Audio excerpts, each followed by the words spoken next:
Ya, anak-anak kelas 5B yang hebat, pada kesempatan kali ini kita akan belajar pada tema yang kelima, yaitu tentang ekosistem. Subtema yang pertama, komponen ekosistem, dan pada pembelajaran yang kelima. Assalamualaikum warahmatullahi wabarakatuh. Selamat pagi anak-anak hebat. Bagaimana kabar kalian hari ini? Ya, Ibu harap semuanya dalam keadaan baik ya. Nah, sebelum kita memulai pembelajaran pada pagi hari ini, marilah kita berdoa terlebih dahulu. Berdoa dimulai. Amin, selesai. Nah, untuk kesempatan kali ini kalian belajar bersama Bu Titis ya. Nama Ibu Titis Nurhidayati. Kalian dapat memanggil Ibu dengan Bu Titis. Sebelum kita memulai pembelajaran, kita harus mengetahui tujuan pembelajaran kita hari ini. Tujuan pembelajaran kita hari ini adalah yang pertama, menggali informasi penting dari teks non-fiksi, membuat peta pikiran berdasarkan teks non-fiksi, mengelompokkan daur hidup hewan, dan yang terakhir adalah membuat karya daur hidup hewan. Nah, sekarang coba kalian perhatikan layar handphone atau laptop kalian. Apa yang kalian lihat? Gambar apa kira-kira? Ya, benar sekali. Kita melihat gambar hewan ataupun binatang. Ada binatang apa saja? Ya, benar. Pintar semuanya. Nah, apakah hewan di bumi ini lama-kelamaan akan habis? Iya, benar sekali. Hewan di bumi lama-kelamaan tidak akan habis apabila tidak diburu ya anak-anak. Nah, bagaimana cara hewan untuk mempertahankan keturunannya agar tidak habis? Ya, pada kesempatan kali ini kita akan membahas mengenai hal itu ya anak-anak. Nah, melanjutkan. Sebelum kita memulai pembelajaran, anak-anak dapat bermain games bersama-sama melalui link yang Ibu cantumkan di bawah ini. Anak-anak dapat mengisikan teka-teki yang ada, langsung diketik saja, dan nanti untuk yang terakhir dikirimkan. Untuk materi pembelajaran kita yang pertama pagi ini adalah tentang menggali informasi penting dari dalam teks non-fiksi. Ayo, siapa yang suka membaca? Ya, dengan membaca kita akan memperoleh banyak sekali informasi dan banyak sekali pengetahuan-pengetahuan baru. Nah, dengan membaca kita akan memperoleh informasi penting. Tapi kira-kira bagaimana ya caranya untuk mencari informasi penting? Apakah kalian sudah tahu untuk menggali informasi penting dari dalam suatu bacaan? Ya, kita akan belajar sama-sama ya anak-anak. Informasi penting merupakan pokok informasi yang terdapat dalam suatu teks bacaan. Jadi, dalam suatu bacaan kita dapat menemukan informasi-informasi. Nah, banyak sekali informasi yang kita dapatkan. Tapi dalam setiap paragraf pasti ada pokok informasi yang nanti akan dijadikan sebagai informasi penting. Caranya yang pertama adalah dengan membaca dengan seksama judul dan isi teks. Jika ada suatu bacaan, kalian baca baik-baik judulnya apa dan isi teksnya apa. Kemudian yang kedua, kalian dapat membuat daftar pertanyaan untuk memudahkan dalam memperoleh informasi. Kalian dapat menganalisis teks bacaan dengan membuat beberapa pertanyaan. Misalnya, siapa yang menjadi tokoh dalam bacaan? Apa judul bacaan? Di mana tempat terjadinya sesuatu di dalam bacaan? Seperti itu. Nah, yang ketiga adalah menemukan inti atau pokok pikiran dalam setiap paragraf. Anak-anak dapat mencari kalimat utama atau gagasan pokok atau ide pokok dalam setiap paragraf. Kemudian yang terakhir adalah mencatat informasi penting yang kalian dapatkan. Nah, itu ya anak-anak cara untuk menentukan informasi penting. Jadi, besok kalau anak-anak membaca bacaan, baik teks fiksi maupun teks non-fiksi, anak-anak dapat menelaah isi dari teks tersebut dengan menentukan informasi penting. Nah, sekarang Ibu mempunyai teks bacaan non-fiksi yang berjudul Daur Hidup Hewan. Coba anak-anak baca dan kemudian kalian mencoba untuk menemukan informasi penting dari dalam teks non-fiksi tersebut. Kalian juga dapat membaca melalui LKPD ataupun bahan ajar yang telah Ibu bagikan di Google Classroom ya anak-anak. Nah, setelah membaca, setelah kalian menemukan informasi, kita akan menyelesaikan misi yang pertama. Anak-anak dapat membuka bahan ajar pada halaman yang kedua, atau membuka LKPD dan selesaikan penugasan pada misi yang pertama, halaman kedua dan keempat. Anak-anak dapat membaca teks non-fiksi yang ada pada LKPD, kemudian mengidentifikasi dan menganalisis informasi penting dari dalam teks non-fiksi. Tadi sudah Ibu jelaskan ya bagaimana cara menentukan informasi penting. Nah, sekarang anak-anak mencoba untuk menemukan informasi penting dari teks non-fiksi. Kemudian, setelah kalian mendapatkan informasi penting, buatlah peta pikiran dari setiap informasi yang telah kalian dapatkan. Kemudian, nanti peta pikirannya dihias, difoto, dan dikirimkan ke Classroom ataupun di WA Butit. Nah, sekarang kita memasuki pada materi pembelajaran yang kedua, yaitu mengenai daur hidup hewan. Ayo, kira-kira apa daur hidup hewan? Apakah anak-anak sudah pernah mendengar? Ya, apakah hewan itu memiliki siklus hidup atau daur hidup? Apa tuh Bu daur hidup itu? Ya, daur hidup jadi seperti ini. Ini gambar apa? Ada telur. Terus di dalam telurnya ada embrio atau calon anak ayam. Kemudian telur menetas dan keluarlah anak ayam. Itu merupakan salah satu contoh daur hidup ayam. Nah, ini juga ada contoh daur hidup kupu-kupu.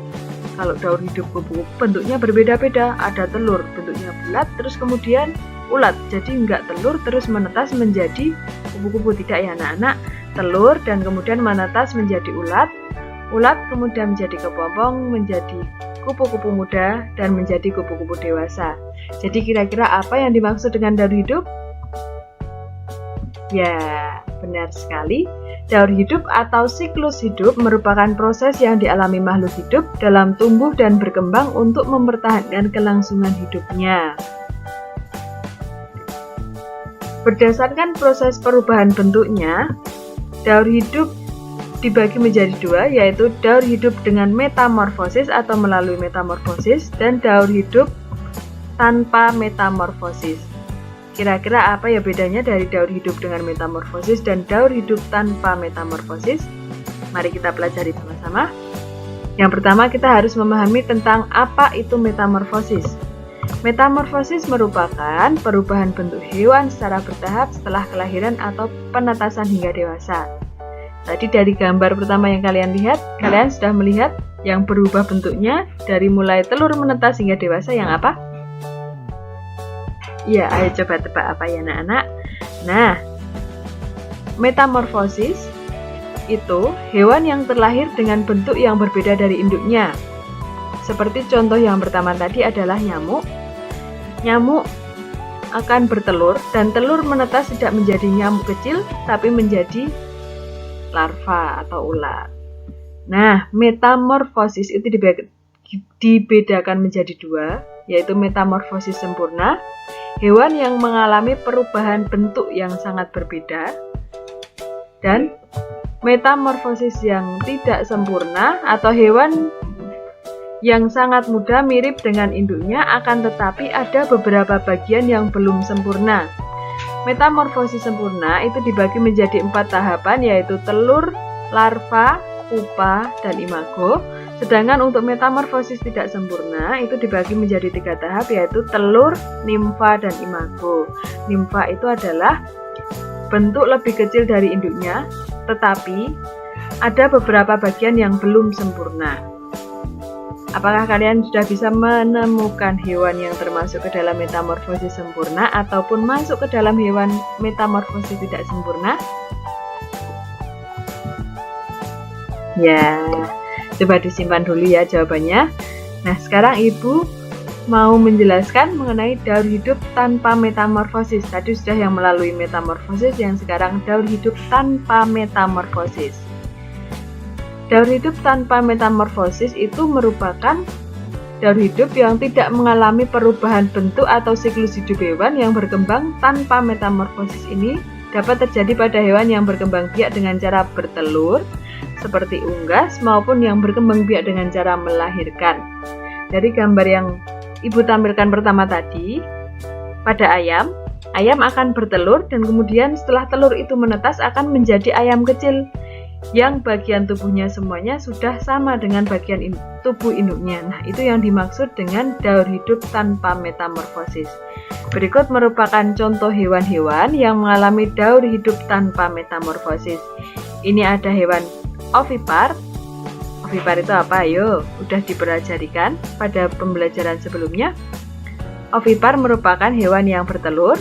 Ada vivipar, yaitu hewan yang melahirkan, dan ovovivipar adalah hewan yang bertelur dan melahirkan.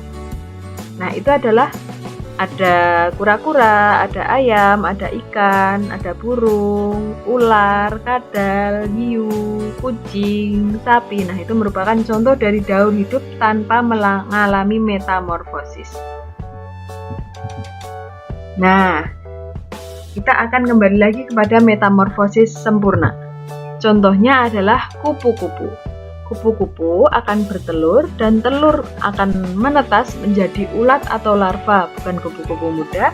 Kemudian ulat akan berubah menjadi kepompong dan kepompong nanti akan menjadi kupu-kupu kecil dan kupu-kupu kecil akan tumbuh menjadi kupu-kupu dewasa.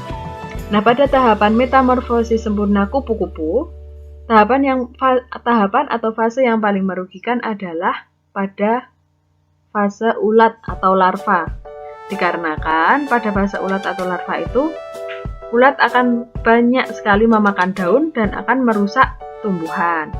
Selain kupu-kupu, Ibu mempunyai contoh lain yaitu nyamuk.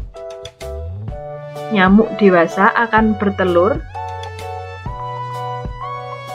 kemudian telur akan menjadi jentik-jentik. Apakah kalian sudah pernah melihat jentik-jentik nyamuk? Biasanya terdapat di perairan ya anak-anak.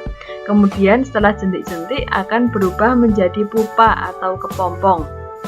Setelah menjadi pupa atau kepompong akan menjadi nyamuk kecil dan akan tumbuh menjadi nyamuk dewasa. Nah, ini merupakan contoh hewan yang mengalami metamorfosis sempurna. Hewan yang tidak mengalami hewan yang mengalami metamorfosis tidak sempurna, contohnya adalah belalang. Belalang dewasa akan bertelur, kemudian akan membentuk nimfa, yaitu belalang kecil yang bentuknya belum sepenuhnya sama dengan induknya. Ada bagian-bagian tertentu yang belum tumbuh ataupun belum berkembang, seperti itu. Kemudian contoh lainnya adalah apa anak-anak, ini gambar apa? Ya, kecoa. Kecoa akan bertelur, kemudian akan menjadi nimfa yang pertama, menjadi nimfa yang kedua, tumbuh dan berkembang menjadi nimfa yang ketiga, dan akan tumbuh dan berkembang menjadi kecoa dewasa. Nah, sekarang Ibu mempunyai gambar, coba kalian tebak dari gambar yang pertama. Pada daur hidup kupu-kupu kira-kira mengalami metamorfosis atau tidak mengalami metamorfosis? Kalau metamorfosis sempurna atau tidak sempurna? Ya, benar sekali, kalau dalam daur hidup kupu-kupu mengalami metamorfosis sempurna. Pintar sekali anak-anak Ibu. Kemudian yang kedua, daur hidup kecoa. Iya, mengalami metamorfosis tidak sempurna. Kemudian pada daur hidup ikan akan bertelur dan akan menjadi ikan kecil. Ikan kecilnya sama tidak dengan ikan yang besar? Sama, ya kalau sama berarti mengalami daur hidup tapi bukan metamorfosis. Ya, kadal juga seperti itu ya anak-anak. Nah, sekarang kalian menyelesaikan misi yang kedua, yaitu dengan membuka LKPD halaman 5, kemudian bandingkan dan kelompokkan daur hidup hewan serta buatlah karya tentang metamorfosis hewan. Ibu sarankan kalian membuat karya tentang metamorfosis sempurna ya. Anak-anak dapat membuat gambar atau mendownload gambar dari Google, kemudian digunting dan ditempelkan, atau menggambar sendiri kemudian diberi warna. Kalian jelaskan setiap tahapan atau fasenya ya anak-anak.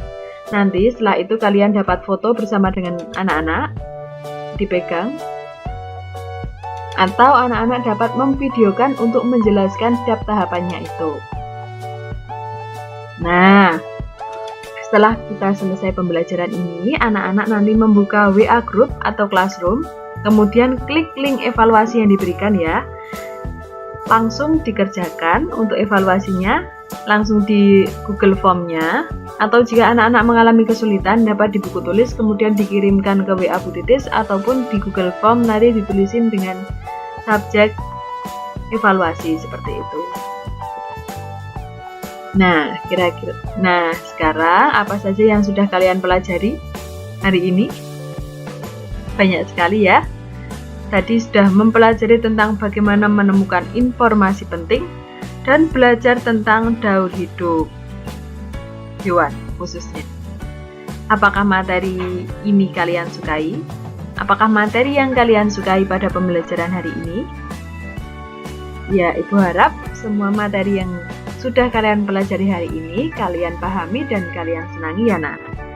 Nah, jika ada materi yang sulit, anak-anak dapat menanyakan ke WA Bu Titis ataupun ke Google Classroom yang sudah ada. Terima kasih. Untuk mengakhiri pembelajaran pada hari ini, marilah kita tutup pembelajaran dengan berdoa. Berdoa, mulai. Terima kasih. Tetap menjaga protokol kesehatan.